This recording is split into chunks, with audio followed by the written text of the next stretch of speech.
I watched my brother comfort my girlfriend after admitting they hid everything together for months. I heard my girlfriend whisper, "Don't start," before I even opened the apartment door, and something in me immediately dropped. It was after midnight, freezing outside, and I just finished a 12-hour shift unloading trucks at a warehouse near the airport. The living room lamp was off except for the yellow light above the stove. My older brother, Nate, stood near the sink holding a beer like he lived there. My girlfriend, Claire, wouldn't look directly at me. Nobody said anything for maybe 5 seconds. I still remember the sound of the refrigerator humming. Then Nate grabbed his jacket too fast and said he was heading out.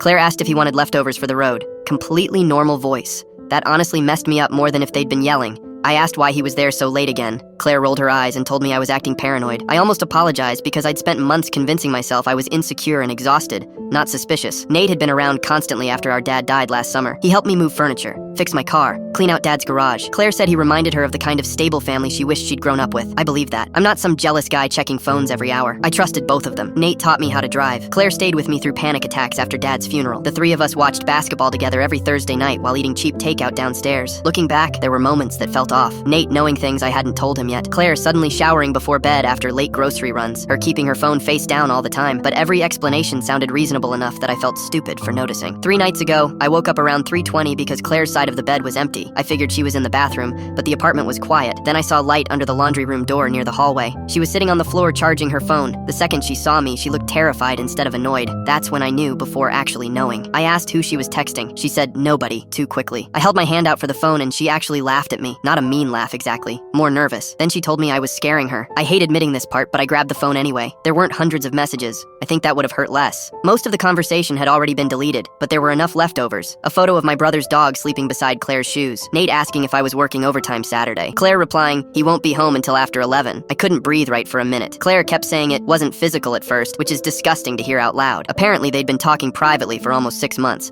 She said it started because they were both worried about me after Dad died. Like betrayal somehow grew out of concern. Nate called me the next morning while I sat in my truck outside a gas station drinking burnt coffee. He cried before I did, said he never meant to hurt me, said he felt replaceable his whole life and got addicted to someone choosing him first. I haven't answered either of them since Tuesday. Tonight I boxed up Claire's records and winter coats while our cat followed me around confused. I kept finding small things that suddenly felt fake. Movie ticket stubs, a birthday card from Nate with both their handwriting inside, photos where they're standing slightly too close together now that I look again. The worst part is I still miss both of them separately.